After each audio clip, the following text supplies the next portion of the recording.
Les États généraux sur l'éducation avaient fait le tour du Québec, avaient réuni tous les partenaires de l'éducation, les parents, les enseignants, même les élèves dans le cadre du secondaire des universités, les spécialistes de l'éducation, les gens des milieux administratifs, les directions d'école, les commissions scolaires.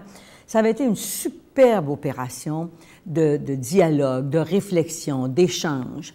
Et un des objectifs de la commission était évidemment d'identifier les problèmes auxquels était confrontée l'école québécoise, autant l'école de base que l'école professionnelle, que le cégep, que l'université, et d'établir les consensus, ou du moins de constater les consensus. Donc, quand je suis arrivée au ministère de l'Éducation, c'est arrivé comme une fleur que ce rapport des États généraux. Et moi, j'ai poussé plus loin la commission qui était en charge de la rédaction du rapport parce qu'il devait simplement constater les consensus là où on s'entendait. Moi, j'ai dit, allez un peu plus loin. Faites-moi formellement des recommandations pour qu'on agisse mieux autrement.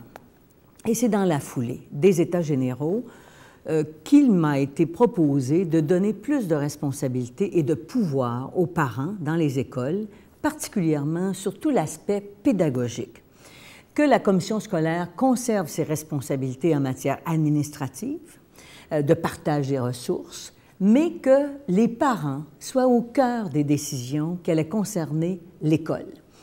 Moi, comme parent, je peux vous dire que ça me plaisait énormément. Et je crois toujours que c'était la bonne décision à prendre. Ça a donné lieu à un projet de loi majeur, le projet de loi 180, qui a d'abord été présenté en consultation. Il y a eu de vastes consultations auprès, encore une fois, de tous les partenaires de l'éducation. Suite à cette consultation, il y a eu beaucoup d'amendements qui ont été apportés et je suis donc revenue avec un projet de loi définitif qui a été adopté par l'Assemblée nationale, mais où cette volonté que le milieu avait, que moi je reconnaissais et que je voulais aussi mettre en œuvre, s'est réalisé. Donc, on a mis en place des nouvelles structures. Il y a eu donc comme des conseils d'établissement. Sont apparus d'ailleurs des établissements de formation professionnelle, ce qui n'était pas le cas auparavant parce qu'on était intégré, si on veut, avec les établissements de niveau secondaire, même si ce sont des écoles de formation professionnelle de niveau secondaire, nous les avons considérés comme des établissements. Les parents ont été au cœur des décisions.